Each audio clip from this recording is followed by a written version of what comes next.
Good morning, good afternoon, or good evening. Whatever time it is when you hear this message, I pray that you're poised to receive, to accept, and to respond to words of wisdom.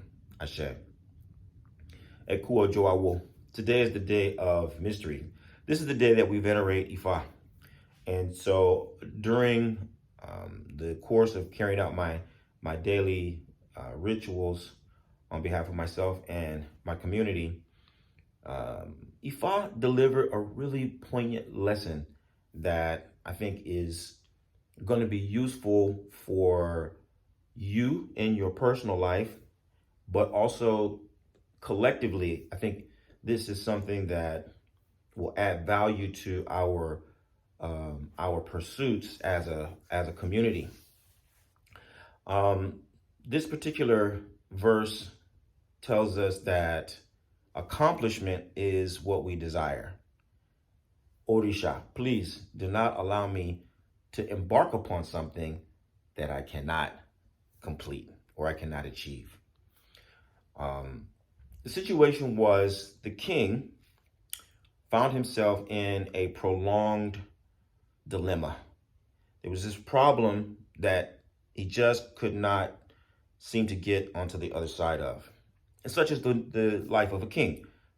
The problems that the king must solve are all intertwined and overlapped. And so when you solve one problem, you can't create another problem someplace else, right? You can't let a problem stay because it's going to exacerbate some other problem in another place. So a king has always got to be strategic about solving problems that will create win-win situations throughout the realm. So in this situation, it was the king's friend who went to the king and advised him to go consult Ifa. He went to consult Ifa and they cast Ifa, and it was advised that the king should go and appease Ogun. And Ogun would be the one who was going to be able to solve this really complicated problem. The sacrifice required a 16-tailed colobus monkey, Ejimire. Now, this is a mythical creature. There's no such thing as a 16-tailed colobus monkey. This represents a really extreme, complicated, complex, multi-layered, intricate problem, right? And so Ogun went out and he himself consulted Ifa, and Ifa told him that he was going to have to make a sacrifice with all of the apparel that a hunter would use, and that Ogun was going to have to do something that is totally contradictory to his nature, which was be still. And so what did Ogun have to do? Ogun dressed himself in all his hunting apparel, and he went out into the forest and he laid down. And he had to be completely still day after day after day.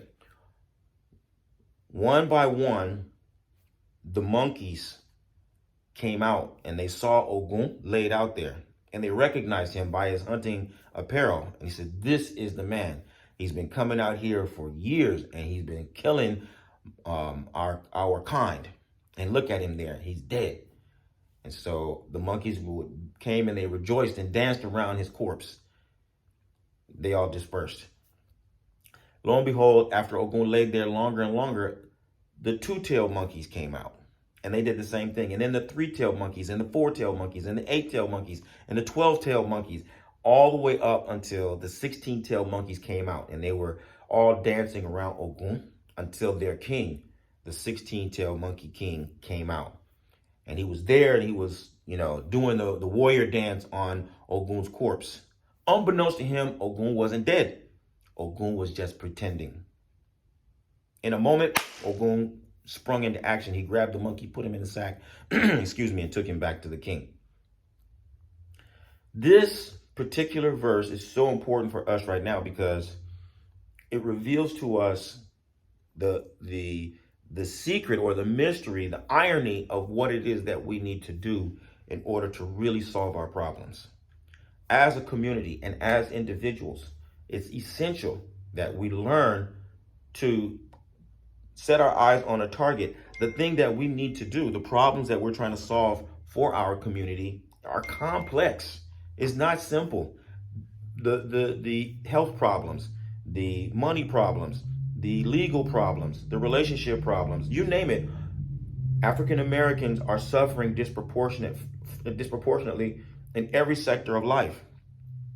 The other day, we just hear about this Sister Massey, who, you know, the complexity of what's happening in our world is astonishing, and it's not something that is going to be solved with something as simple as making prayers. Our problems won't be solved with something as simple as, making sacrifices.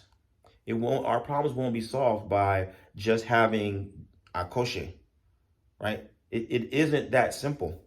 Nothing about what we're doing is that simple. And so we've got to be able to focus, however, on the desired outcome and then be still.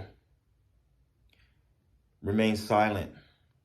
Remain focused on the goal, no matter how mythical it might seem, no matter how far-fetched it might appear in this moment.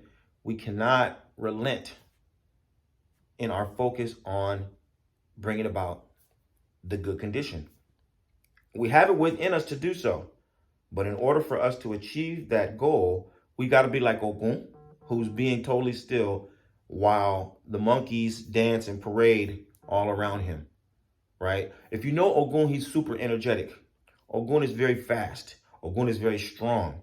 And so the amount of restraint that Ifa is describing for Ogun to be still, laying on the ground in the forest, his hunting grounds, the place where he's dominant, day after day after day, foregoing the one-tailed monkeys and their king, ignoring the two-tailed monkeys and their king, ignoring, paying no attention, being totally irresponsive to the 7, 8, 12, 13, 15-tailed colobus monkey and all of their kings until the 16-tailed colobus monkey showed up.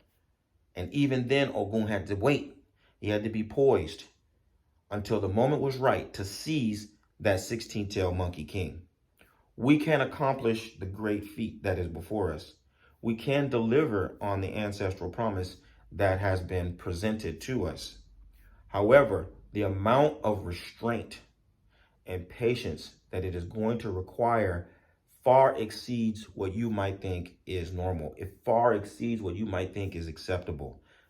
When Ifa tells us about the importance of patience, it's not just for a day, it's not just for a week, it's not just as long as it's convenient. It's not until we see that we can get a little advantage. When Ifa is telling us that we've got to exercise patience, it is the patience that's required for us to achieve the goal, the 16-tailed monkey king. If it's not the 16-tailed monkey king, then we have to be still. We have to be quiet. We have to wait with the full knowledge that what we aspire to is going to become accessible, but only to those who are willing to do what's necessary to accomplish that outcome. So this is a lesson for the leaders. If you are a person who wants to help bring about positive influence in our community, in your life, and in the lives of the people who you're destined to serve, I want you to find out how Oloye or Bafemi Origunwa and the Orisha Lifestyle Academy can help you take your practice and your life to the highest level possible. Visit me at obafemio.com or orishalifestyle.com, and let's start working together to help you live the medicine that will heal your life and heal the lives of those who you are destined to serve. I look forward to working with you. Bye for now. Odabo.